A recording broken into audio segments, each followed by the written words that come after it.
Alright, nkulamusizaako nnyo bali kwekumira ku Yugi Updates TV era ng'okola ky'amaanyi nnyo.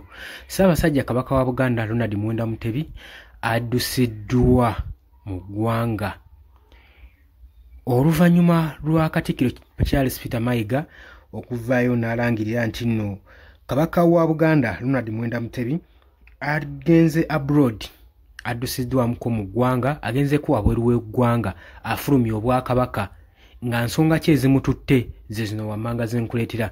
Oli ku Yugi Updates TV kosinza obanga otuwuliriza abula gwe atannatweyungako kirira wansi waliwo ekigambo subscribe kikuwoneko obeere nga otweyungako.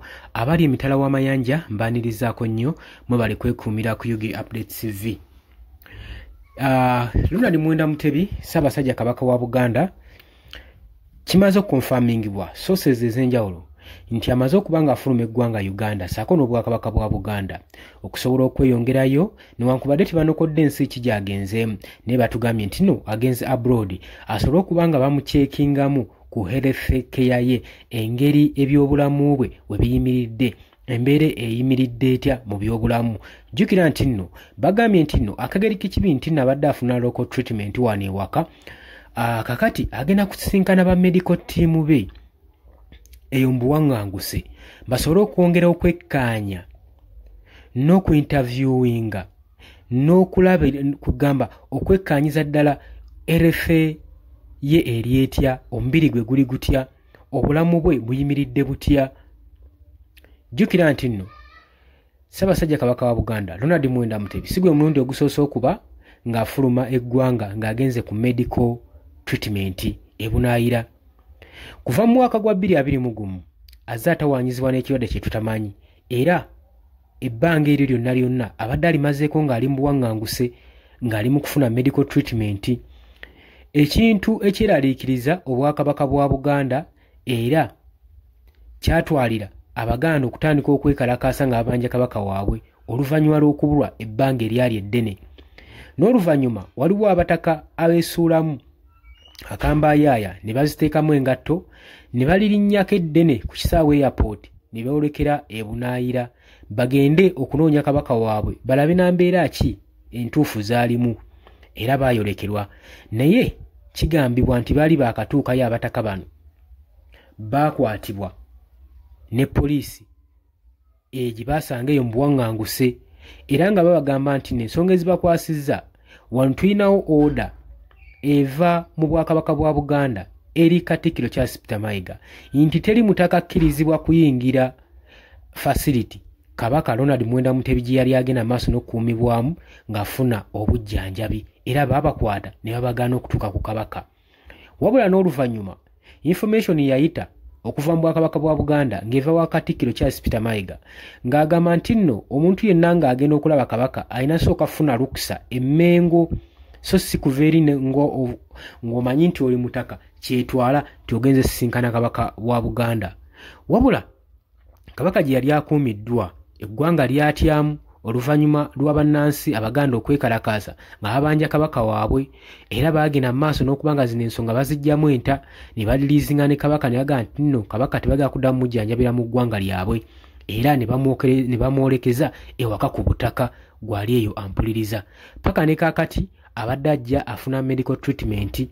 Tujjukira bulungi nnyo eyongerezebwayo paka eri Masaka ne bagamba nti neyo gyagenda okuba ng'afunira treatment eyampolampola naye yalabibwako ku mulundi guno ng'aweza emyaka 66 nga obulamu bwe bulaga nti embeera ye teyimiridde bulungi wadde n'akamu n'akatono newankubadde Prime Minister gutwanditutte nga Prime Minister Katikkiro wa Buganda avuddeyo n'atangaaza Obuganda nti temweraliikirira Kabaka agenze mu mbeera nga nnungi, embeera z'agendeddemu nnungi tezeraliikiriza, sigamba nti naagenze biwala ttaka wabula agenze mu kyekingamu akageri ke kiri nti abadde ku treatment.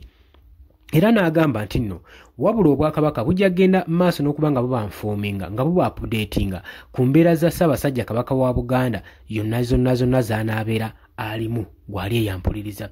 Wabula agambye nti nno Kabaka Ronald Muwenda Mutebi agendedde mu mbeera ennungi eyeeyagaza era nga talina buzibu yadde era temweraliikirira tewali nsonga esukkulumaawo emutwazizzaayo ye information okuva ewa Prime Minister Katikkiro Charles Peter Mayiga. Wabula Kabaka wabadde ayolekera ku kisaawe tagenze yekka, awerekeddwako bakamala byonna ku lugendo lwe okugenda e Bulaaya asobole okuba ng'afuna medical treatment eyeetaagisa. Newankubadde mu kaseera nga kano buli kabaka waakwata ekkubo n'afuluma obwakabaka, Abaganda basigala bennyamidde, kubanga ajjukira nti nno ku Namulondo kuba tekusigaddeeko muntu, era aba beeraliikirivu nnyo kubanga ku ntebe tekuba akaalamula, era aba beebuuza na nsonga ki eyesindiikiriza Ssaabasajja Kabaka wa Buganda okuba ng'afuluma amatwale, ng'afuluma obwakabaka. Naye Katikkiro Charles Mayiga bagambye kabaka ali mu mbeera nnungi era gy'agenda aba updatinga buli mbeera eneebaawo eneesangibwa ku kabaka. Mbagaliza olunaku olulungi, mwebale kwekuumira ku Yugi Updates TV era nga mukola ky'amaanyi. Mbagala nnyo, mweraba. Nnyongera gwe okutegeeza gwe mukwano gwange ali eyo ayagala otuwa obubaka oba oyagala kusindika ka data, nabagambye tusange ku note tusange ku +256 76 01 26 756. Gwagala osindika ka data oba oyina obubaka bw'oyagala osindika, ojja kubanga osobola bulungi nnyo otutuuka. Wabula Pure Organic nabo bakutegeeza nti nno gwe omulwadde atawaanyizibwa ekirwadde ekyalusa, hepatitis B, atawaanyizibwa pressure, be bano nno abatera otuteekamu ka data bakubireko ku noti 77 811 35 bajja kubanga bakolerako ddala bulungi nnyo gwe mukwano gwange ali eyampuliriza. Babayise aba Pure Organic bakubireko obulamu kitwale ng'ekintu eky'omulamwa, tokitwala nga kyakusaaga, asiika obulamu tassa mukono. Mbagaliza olunaku olulungi, kansubenti no yiddi buli muntu emugendedde bulungi. Mbagala nnyo, mweraba.